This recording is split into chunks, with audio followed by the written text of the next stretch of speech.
Hi YouTube, Kiwigav here, and it's been a long time coming, but here's a little update of what I've got done or what I've been doing. Quick hi to International Scale Modeler members and some of the guys I know on YouTube.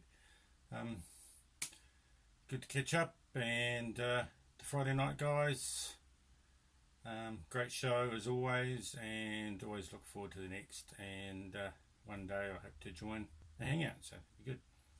So next up it will be just a quick update of what I've done of my Zvezda Star Destroyer and what I've pitched for it so far. Some more things still to purchase, unfortunately, and you'll see why. So let's go to that now. Okay, so here she is, semi-built it up in certain sub-assemblies. Got the bridge, some of the upper deck parts, but we'll start with the bottom. Hope I like my little crew base, just to hold her on, makes it a bit easier. Okay, so what I've done, I've put in, I suppose you could call it bulkhead there in the rear part, all glued in. Reinforced with some CA glue and baking soda application just to make it strong, the same as I did here where it joins. All the side detail glued in, and for the hanger bay I'm sticking with stock standard, but I've put holes in the side here where I'm going to run a light sort of strip in there. Hence the beginnings of painting the inside white, to bounce light around, because if the lighting kit that I've got hasn't got enough lights, I'll have a lighting strip in there and I can add some holes just to create a bit more light off the ship. I've got in the lighting kit has special lighting for the engine, which we'll see in a minute. So yeah, it's coming along. Just used the last of a bit of white paint, so I just got to add some more. Same with the top, sort of just got the beginnings, bit of paint runs there as you can see, but it's on the inside. So all the detail pretty much all glued on, ready to go. Next, some of the upper hull parts doing separately. Let's save to last, so I've got access where I need. That would be that way around.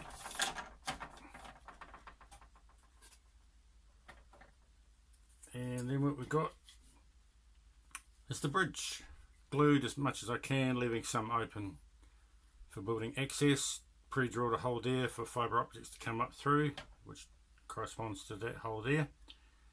Now that will go on top, and then the reactors and stuff will go on last, very last, after all the painting's been done. I've come into one problem, and it's a problem that I'm sure the best of us have all run into. I lost the part. I don't know where it's gone. I've stripped this place top to bottom, and I think I've chucked it out by accident. And I have three options to fix this, and option one would be keep searching. Option two would be scratch build, and I could do that. I've got some great reference photos, and I'm sure I could come up with something that looked pretty decent. My third option, which I've found online, a website called Shapeways. They do specialise in supplying 3D printing options for a lot of Star Wars kits and a few others as well. And they actually have the back spine 3D printed in two grades of plastic, fine and super fine, with the open garbage chute, which I wasn't going to bother about, but it comes with it, so be it. A bit of modifications needed to this part for it to fit, so I'm hoping it's not too much because I've glued this together, so hopefully it can fit okay.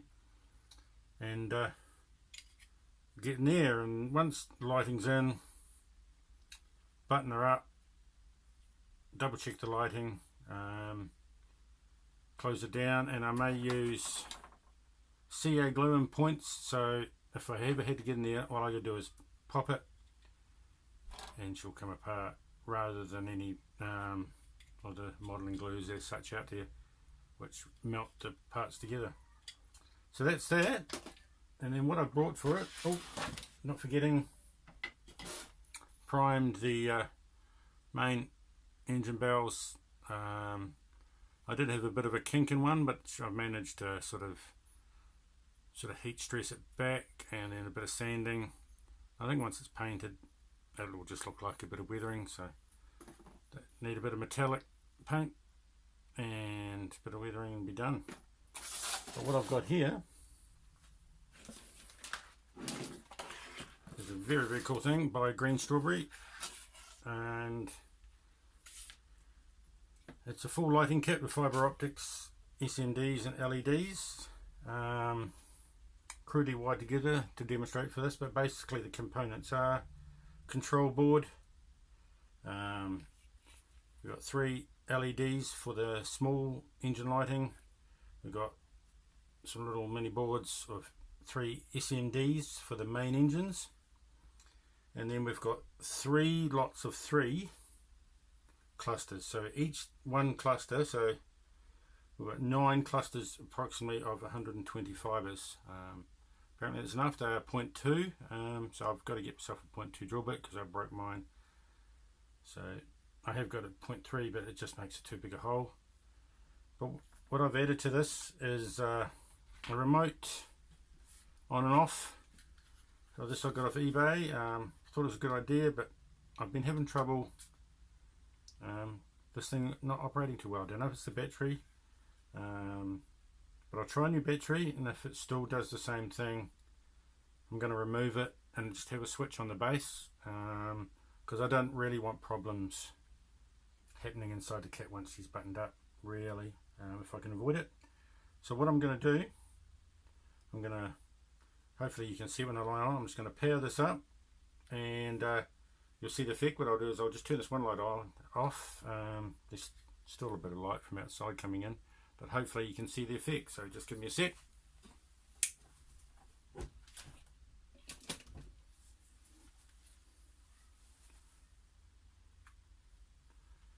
See if we can crank this up.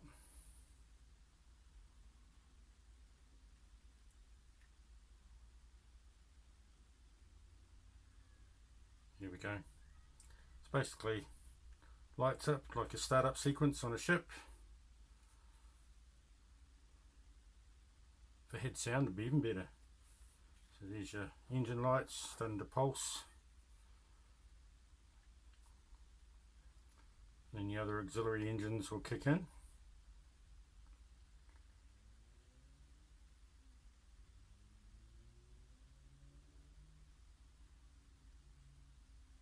There we go. And I'll run through a cycle where the smaller engines will go back out, come back in, and that's your full cycle. Yeah, there's a couple of options out there for pre-made kits like this. Another one out there where you can tune the colour of the engine lights, which I did seriously think about, but with this one you got the fibre optics, you got a cool startup sequence, and I can change the colour by filtering those in the engine bells in some way if I want to just give them a little bit of a blue hue. Or if you've got an idea about colorizing those safely that I'm not aware of, please comment, it'd be good. So there we go. Now turn this off, if it'll turn off. See, that's the problem I've been having, is why I don't trust this. So we'll just shut it down anyway, and we'll finish this little update off. Okay, hope you like that. It's a great kit, and that lighting kit's pretty cool, pretty scary, but pretty cool. So I'm looking forward to getting back into that as soon as I can. But yeah, I'd like to say thank you to people that subscribe. Thank you to those who make comments. It's always appreciated. So in that vein, if you're not a subscriber, just subscribe down below and click the bell, and you'll get notified when I do a video.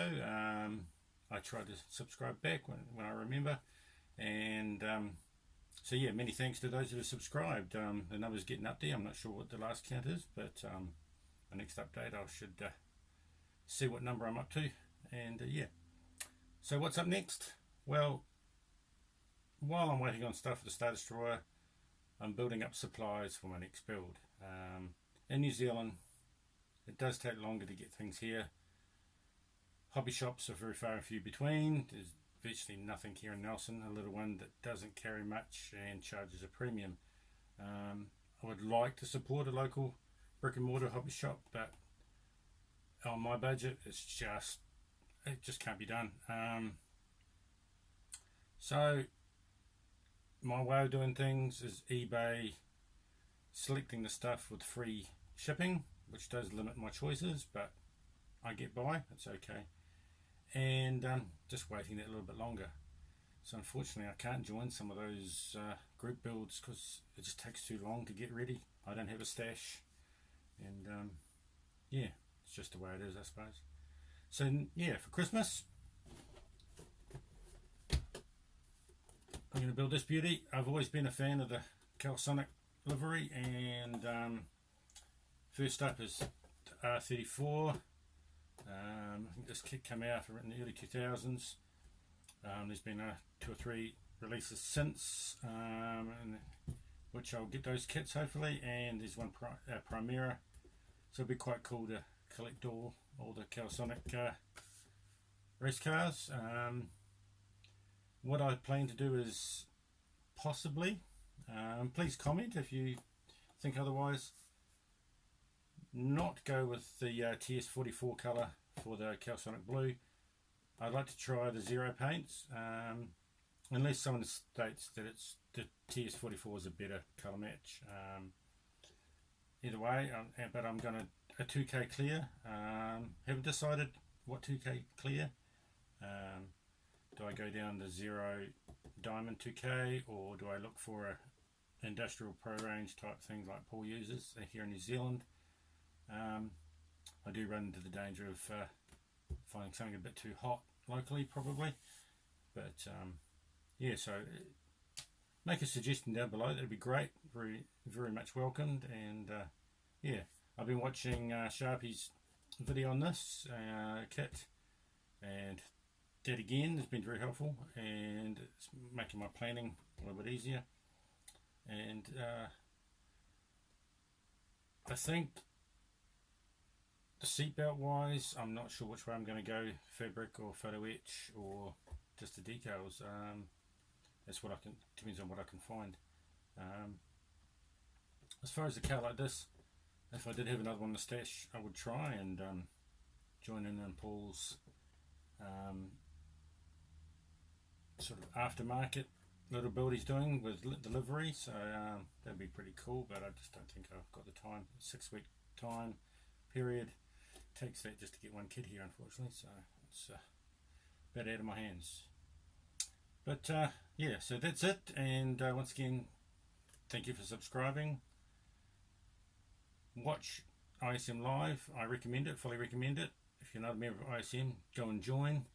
Great bunch of guys, you learn a lot, and make some new mates. So yeah, so it's bye from Kiwigav until the next video, which will probably be my own little review on this sucker.